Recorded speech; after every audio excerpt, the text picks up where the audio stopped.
মুভির শুরুতে দেখা যায় প্রধান বিচারপতির কাছে একটা চিঠি আসে। সেখানে লেখা ছিল রেড ড্রাগন ফেরত আসছে। চিঠি পেয়ে প্রধান বিচারপতি ভয় কাঁপতে শুরু করে, কিন্তু কেন তিনি শুধু একটি চিঠি পেয়ে এত ভয় পাচ্ছে? এই রেড ড্রাগন আবার কে? এসব প্রশ্নের উত্তর পেতে হলে ভিডিওটি শেষ পর্যন্ত দেখতে হবে। তবে তার আগে আমার চ্যানেলটি সাবস্ক্রাইব করে দিবেন। আমাদের আজকের ভিডিও গুড ব্যাড আগলি মুভি নিয়ে। এরপর দেখা যায় রেড ড্রাগনের সহকারী এসে বলে রেড ড্রাগন আত্মসমর্পণ করতে এসেছে। আসলে রেড ড্রাগন আন্ডারওয়ার্ল্ডের ডন। তার ছেলে হয়েছে, কিন্তু তার অপরাধ জগতের কারণে তার স্ত্রী ছেলেকে ধরতে দেয়নি। উল্টো শর্ত দিয়েছে সব অপরাধ ছেড়ে ভালো হয়ে আসতে হবে। তাই এখন সে ভালো হতে এসেছে। এরপর রেড ড্রাগন পুলিশের কাছে আত্মসমর্পণ করে। তার নাম একে। তাকে তখন 18 বছরের কারাদণ্ড দেওয়া হয়। যখন সে জেলে যাচ্ছিল তখনও চারপাশের সবাই ভয়ে কাঁপছিল। এরপর তার স্ত্রীকে দেখা যায়, তার নাম রামিয়া। সে তার ছেলেকে বলে যে তার বাবা বিদেশে ব্যবসা করে, তাই দেশে আসতে পারে না। কিন্তু ছেলে নাছোড়বান্দা, বারবার বাবার কথা জানতে চায়। তার ছেলের নাম দিহান। তাদের জীবনের সব ঠিকঠাকই চলছিল। এদিকে মুম্বাই সেন্ট্রাল জেলের এক কয়েদি পালানোর প্ল্যান করে, এজন্য সে টাকা দিয়ে সব পুলিশকে কিনে নেয়। রাতে তার রুটির মধ্যে দরজার চাবি দেওয়া হয়। সেটা দেখে অপর কয়েদি বলে এভাবে লাভ নেই, পালাতে পারবে না। তারপরে সে দরজা খুলে বাইরে বের হয়। একে একে সব কয়েদির দরজাও খুলে দেয়, কারণ সে তার গ্যাং নিয়ে পালাতে চায়। এরপর তারা সবাই পুলিশ ইউনিফর্ম পরে বের হতে শুরু করে। ঠিক তখনই একে সেখানে হাজির হয়। প্রথমে সবাইকে ভালোভাবে বলে নিজ নিজ সেলে ফিরে যেতে, কিন্তু কেউ তার কথা শোনে না। তাই সে এবার তার স্টাইলে বলতে শুরু করে। একে একে ধুমধাম মারতে শুরু করে। সব কয়েদি মিলেও তার কিছুই করতে পারে না। অনেক সময় ফাইট করার পর শেষে সবাই ভয়ে নিজ সেলে ফিরে যায়। কিন্তু লোকটা কিছুই বুঝতে পারে না যে সব পুলিশকে টাকা দিল, তাও একজন এসে ঝামেলা করলো। এ কেমন পুলিশ? তখন সে জানতে পারে একে কোনো পুলিশ নয়, তাদের মতোই একজন অপরাধী। একথা শুনে হতবাক হয়ে যায়। আর ঠিক তারপরেই সে তাদের সামনে এসে সবাইকে কিছু উপদেশ দেয়, যেন তারা আর না পালায়, বরং ভালো হয়ে পরিবারের কাছে ফিরে যায়। এদিকে দিহানের প্রেমিকা নিত্যা দিহানকে তার বাবার ব্যাপারে জিজ্ঞেস করে, কিন্তু দিহান কিছুই বলতে পারে না, কারণ সে তো কোনোদিন বাবাকে সরাসরি দেখেইনি। এতে সে ভীষণ কষ্ট পেয়ে তার বাবাকে ভিডিও কল করে। তখন জেলা প্রশাসনও ব্যবস্থা নেয় যেন তারা ভালোভাবে কথা বলতে পারে। এরপর দিহান তার বাবাকে শর্ত দিয়ে বলে, কয়েকদিন পর আমার 18 বছর পূর্ণ হবে। সেদিনও যদি তুমি না আসো তাহলে আমাকে আর কখনো ছেলে বলে পরিচয় দিবে না। এজন্য সে ভীষণ অস্থির হয়ে ওঠে। সে বুঝতে পারে না কি করবে।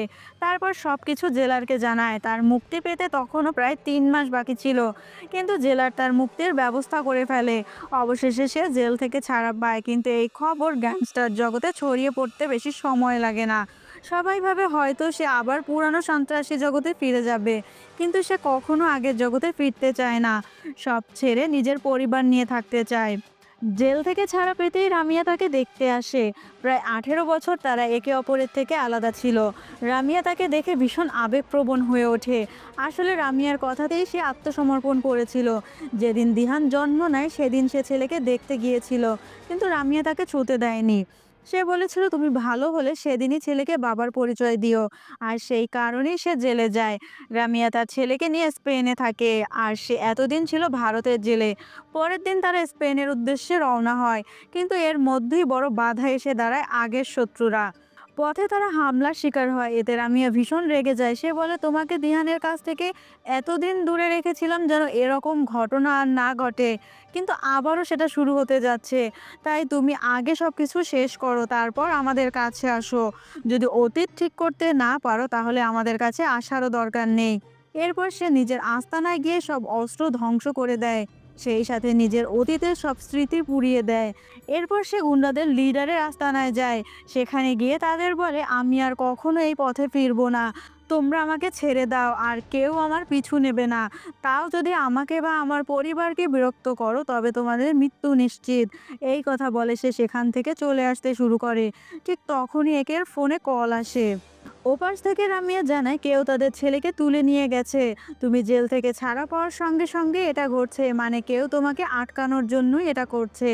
এই খবর শুনে একে প্রচণ্ড রেগে যায় এবং গুন্ডাদের মারতে শুরু করে। সে বলে এখনো সময় আছে, বলো আমার ছেলেকে কে তুলে নিয়ে গেছে। না বললে সবাই মরবে। কিন্তু কেউ কিছুই বলে না। আসলে তারা জানতো না দিহানকে কারা নিয়েছে। ঠিক তখনই জানতে পারে যে এটা কোনো ইন্ডিয়ান গ্যাংয়ের কাজ না, এটা করেছে স্পেনের একটি স্থানীয় গ্যাং। এই খবর শুনে একে স্পেনের উদ্দেশ্যে রওনা হয়। কয়েক ঘন্টার যাত্রার পর সে স্পেনে পৌঁছায়, কিন্তু দিহানকে তখনও পাওয়া যায়নি। এরপর আসে আরেক বড় বিপদ। পুলিশ দিহানকে গ্রেপ্তার করে, অভিযোগ করে যে সে মাদক সেবন করেছে এবং তার গাড়িতে 5 কেজি ড্রাগ পাওয়া গেছে। আদালতেও সব প্রমাণ হাজির হয়। তবুও দিহানের উকিল বিচারকের কাছে কিছু সময় চান। বিচারকও কয়েকদিন সময় দেন। রামিয়া ভীষণ ক্ষুব্ধ হয়। সে মনে করে দিহানের আজ এই অবস্থায় পড়েছে শুধু তার কারণেই। কত স্বপ্ন ছিল, এখন বাবা জেল থেকে ছাড়া পেল আর ছেলে জেলে গেল। তারপরে কে দিহানের সঙ্গে কথা বলতে যায়। সে জানতে চায় সেদিন আসলে কি হয়েছিল। তখন দিহান বলে যেদিন তার মা ভারতে গিয়েছিল সেদিন নিত্যাকে নিয়ে লং ড্রাইভে বের হয়েছিলাম।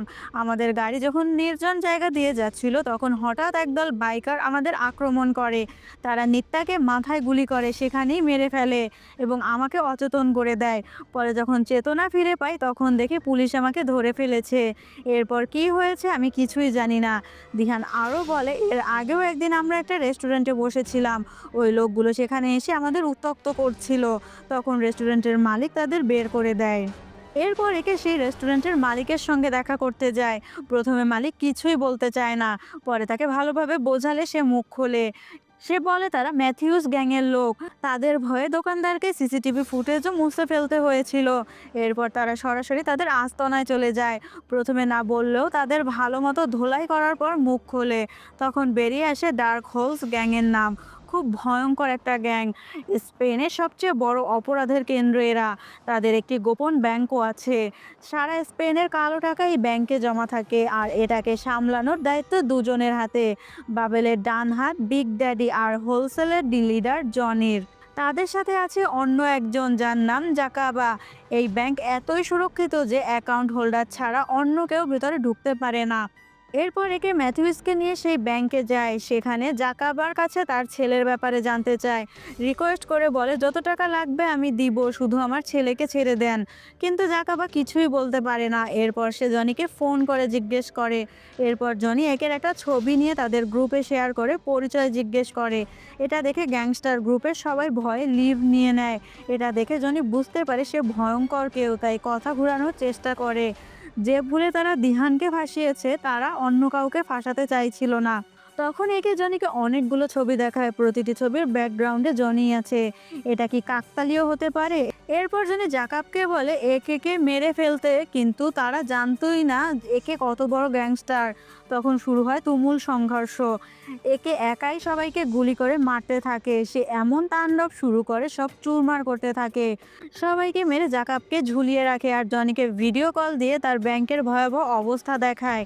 এসব দেখে জনি তার ছেলেকে ছাড়তে রাজি হয়।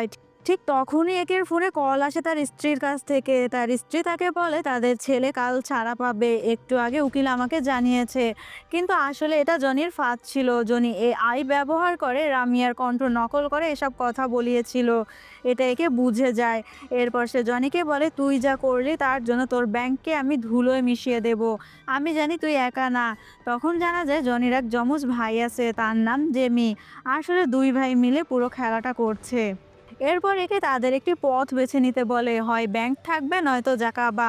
তখন দেখা গেল জাকাবা জেমির খুব ঘনিষ্ঠ বন্ধু। তাই জেমি চায় জাকাবাকে বাঁচাতে, কিন্তু জনি চায় ব্যাংককে বাঁচাতে। এ নিয়ে দুই ভাইয়ের মধ্যে তুমুল ঝগড়া শুরু হয়। এরপর সে পুরো ব্যাংক উড়িয়ে দেয় আর সেখানে থাকা সব টাকা কাগজপত্র সবকিছু ছাই হয়ে যায়। এই খবর বাবেলের কাছে পৌঁছাতে দেরি হয় না। বাবেল তখন জনির সঙ্গে দেখা করতে আসে। বাবেল পর্যন্ত জানতো না যে তারা যমজ ভাই। সেখানে পৌঁছে বাবেল জনিকে বলে আমি তোমাকে 4 দিন সময় দিলাম। এর মধ্যে আমার পুরো গ্যাং তোমার, আর তোমার যত পাওয়ার লাগে নাও।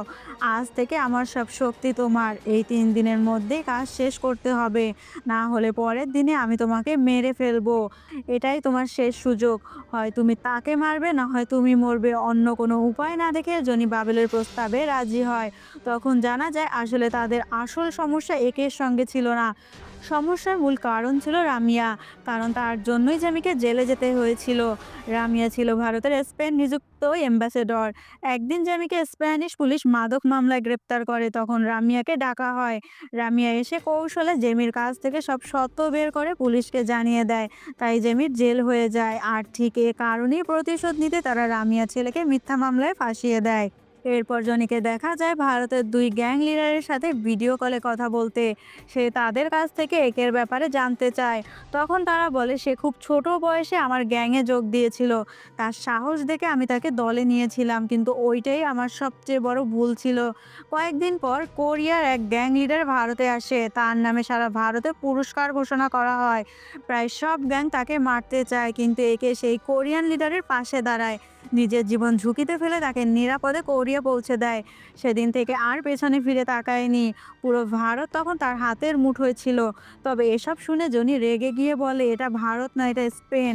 এখানে কোনো লোকাল গ্যাংস্টারের তেমন দাম নেই। এই কথার মাঝে হঠাৎ স্পেনের এক বড় গ্যাং হাজির হয়। তার নাম সাইমন।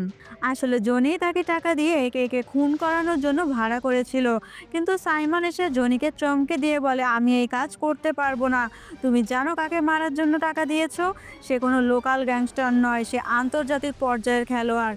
একবার কোরিয়ায় গিয়েছিল, সেখানকার শীর্ষ হিটম্যান ডংলির সঙ্গে কাজ করেছে। ডংলি পাগল প্রায় লোক, যার নাম শুনলেই ভয় লাগে। এরপর জন উইকের সঙ্গেও এক মিশনে ছিল, এমনকি প্রফেসরের সঙ্গেও মিলে বড় বড় কাজ করেছে। যাকে তুমি লোকাল ভাবছো সে আসলে লোকাল নয়, ইন্টারন্যাশনাল। তাই ভালো হবে যদি তুমি তার কাছ থেকে দূরে থাকো, না হলে তুমিও ধুলোয় মিশে যাবে। আসলে সবাই তাকে চিনতো রেড ড্রাগন নামে। এদিকে দেখা গেল জাকাবাকে সেদিন তুলে নিয়ে আসছে। তখন জাকাবা ভয়ে একের কথা মতো কাজ করতে রাজি হয়। তারপর ডার্ক উলফ গ্যাংয়ের সবাইকে পার্টিতে আনা হয়। আসলে তাদের অন্য পরিকল্পনা ছিল, ওরা চেয়েছিল একে খুন করাতে।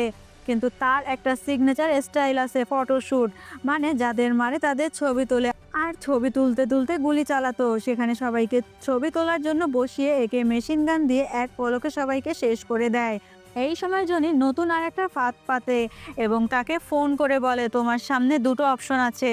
তোমার ছেলেকে সেন্ট্রাল জেলে নিয়ে যাচ্ছে, আমার গ্যাং ওখানে অপেক্ষা করছে তাকে মারার জন্য। তুমি চাইলে গিয়ে ছেলেকে বাঁচাও, নইলে তোমার স্ত্রী কোর্ট থেকে ফেরার পথে আমাদের লোকেরা ওকে প্রথম সুযোগই শেষ করে দিবে। এখন তুমি ঠিক করো, তুমি তোমার ছেলেকে বাঁচাবে নাকি স্ত্রীকে। একে তখন প্রচণ্ড দুশ্চিন্তায় পড়ে যায়, সে বুঝতে পারছিল না কি করবে। এদিকে রামিয়াকে ইতিমধ্যে একদল গুন্ডা তুলে নিয়ে আসছে, আর তাদের লিডার ফোনে একে জানায়। কিন্তু কণ্ঠস্বর শুনে একে চিনে ফেলে, এ তো প্রিয়া।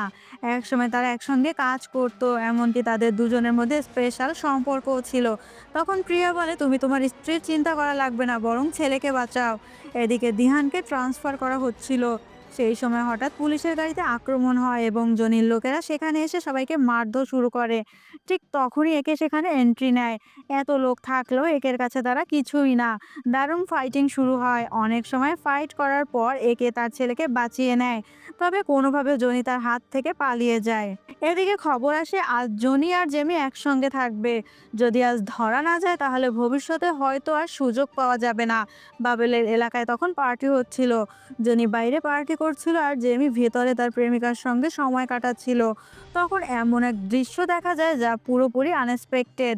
আসলে সেই প্রেমিকা আর কেউ নয়, দিহানের প্রেমিকা নিত্যা। মূলত নিত্যা জেমির প্রেমিকা ছিল এবং জেমি তাকে দিয়ে দিহানকে ফাঁদে ফেলেছিল। এদিকে হঠাৎ করে একে সেখানে হাজির হয়। তাকে দেখে নিত্যা অভিনয় শুরু করে, বলে, আঙ্কেল, ওরা আমাকে জোর করে এসব করতে বাধ্য করছে, ওরা আমাকে দিয়ে সব কিছু করাচ্ছে। এরপর একে জেমিকে সবার সামনে নিয়ে আসে আর ভিডিও কলে থাকা বিগ ড্যাডি আর বাবেল যমজ ভাইদের দেখে অবাক হয়ে যায়, কারণ তারা এতদিন জানতো জনি জেমি একজন। এরপর একে সেখানে থাকা লোকজনকে নিজের নিয়ন্ত্রণে নিয়ে নিত্যা আর জেমিকে তুলে নিয়ে আসে, কারণ দিহানের নির্দোষ প্রমাণ করার জন্য তাদের জীবিত রাখা দরকার। তাদের এক সেফ হাউসে রাখা হয়। একে সেখান থেকে সরাসরি বাড়িতে যায়। ঠিক তখনই রামিয়া সেখানে আসে আর খুব মিষ্টি মিষ্টি কথা বলছিল। কিছু সময়ের মধ্যে অনেক পুলিশ সেখানে আসে। আসলে এই পুলিশদের রামিয়া আসতে বলেছিল, কারণ সে ভেবেছিল তার ভাই যেহেতু নিত্যাকে আর জেমিকে ধরে রেখেছে, তাদের মাধ্যমে দিয়ানকে ছাড়িয়ে নিবে। তাই এখন আর একের এখানে থাকার কোনো দরকার নেই। এই কারণেই রামিয়া পুলিশ ডেকে আনছিল, যাতে একে গ্রেপ্তার করে ভারতে পাঠানো যায়। এরপর একে কিছু না বলে পুলিশের সঙ্গে চলে যায়। সেখান থেকে সরাসরি রামিয়া সেই জায়গায় যায় যেখানে জেমি আর নিত্যাকে রাখা হয়েছিল। সেখানে গিয়ে জেমির কাছ থেকে জানতে পারে মূলত রামিয়ার কারণে তার ছেলেকে ফাঁসিয়েছে। এই কথা শুনে রামিয়া পুরোপুরি স্তব্ধ হয়ে যায়। এতদিন ধরে সে ভেবেছিল হয়তো তার ছেলেকে আজকের এই অবস্থায় আসতে হয়েছে তার স্বামীর জন্য। আর তখনই জনি সেখানে চলে আসে। সে রামিয়াকে অনুসরণ করে এই জায়গায় পৌঁছে যায়। তারপর সে দুজনকেই নিয়ে যেতে চায়। ওদিকে গুলি চলতে থাকে আর রামিয়া ও তার ভাই একে একে গুলিবিদ্ধ হয়। তাদের মারামারি এক পর্যায়ে নিত্যা ধাক্কা খেয়ে নদীতে পড়ে যেতে লাগলে জেমি ধরে ফেলে। তখন জনি এসে বলে, আমি তোমাকে ভালোবাসি, কিন্তু নিত্যার থেকে প্রতিশোধ অনেক বেশি জরুরি। এরপর সে নিত্যাকে গুলি করে সমুদ্রে ফেলে দেয় আর জেমিকে বাঁচিয়ে নেয়। এদিকে একে একে বিমানবন্দরে নিয়ে যাওয়া হচ্ছিল। সেখানে বাবা যোগী অনেক কৌশল ব্যবহার করে তাকে বের করে আনে। সেখান থেকে সে সরাসরি রামিয়ার কাছে যায়। তখন রামিয়া ভীষণভাবে ক্ষমা চাইতে থাকে ভুলের জন্য এবং তাদের ছেলেকে বাঁচানোর অনুরোধ করে। এরপর একে তার পুরাতন রূপের সম্পূর্ণ প্রস্তুতি নিয়ে তাদের আস্তানায় যায় আর দুই ভাইয়ের সাথে শুরু হয় মারাত্মক ফাইট। দারুণ ফাইটিং স্কিলে সে দুই ভাইয়ের সাথে একাই লড়াই করে, দুজনকে খুব ভালোভাবে ধোলাই করতে থাকে। কিছুক্ষণের মাঝে সে দুজনকে কপোকাত করে গাড়িতে তুলে নেয় কোর্টে নেওয়ার উদ্দেশ্যে, কিন্তু পথেই পুরো গ্যাং অস্ত্র নিয়ে এসে দাঁড়িয়ে যায়। বাবেল অনেক লোক পাঠায় তাদের খুন করার জন্য। বহু গাড়ি এসে তাদের ঘিরে ফেলে। গুন্ডারা গাড়ি থেকে নেমে গুলি চালাতে শুরু করে, কিন্তু একের গাড়ি সম্পূর্ণ বুলেট প্রুফ, তার কিছুই হয় না। এরপর শুরু হয় আসল অ্যাকশন। একে গাড়ি থেকে একসঙ্গে চারপাশ থেকে অনেকগুলো মেশিন গান বেরিয়ে আসে। মেশিন গান থেকে এলোপাতাড়ি গুলি করা শুরু করে আর বাবেলের লোকজন পাখির মতো মরতে থাকে। অল্প সময়েই সবাইকে মাটিতে মিশিয়ে দেয় আর জনি ও জেমিকে আদালতে হাজির করে। বিচারক প্রমাণের ভিত্তিতে তাদের সাজা দেন আর দিহানকে মুক্তি দেন। পরদিন ছিল দিহানের জন্মদিন। বাবাকে ফিরে পেয়ে বহুদিন পর তাদের পরিবার আবার এক হয়ে যায়। সবাই খুব খুশি। দিহান তার বাবাকে পেয়ে খুশি হয় আর একে তার ছেলেকে ছুঁতে পেরে ইমোশনাল হয়ে যায়। এদিকে জনি আর জেমিকে আদালত থেকে জেলে নেওয়া হচ্ছিল। তখনই রাস্তায় তাদের গ্যাংয়ের গুন্ডারা পুলিশের উপর হামলা করে তাদের নিয়ে যেতে চায়। আর ঠিক তখনই রেড ড্রাগন প্রবেশ করে, তার পরনে ড্রাগনের ডিজাইন করা পোশাক। তখন একে বলে, আমি আমার ছেলেকে ছাড়াতে তোমাদের পুলিশের হাতে তুলে দিয়েছিলাম, কিন্তু এখন আমার বদলা। এই বলে তাদের দিকে গুলি চালায় আর মুভি এখানেই শেষ হয়। বন্ধুরা, ভিডিওটি কেমন লাগলো অবশ্যই কমেন্ট করে জানাবেন। আর যদি এখনও চ্যানেলটি সাবস্ক্রাইব করে না থাকেন তাহলে তাড়াতাড়ি করে ফেলুন। Good bye.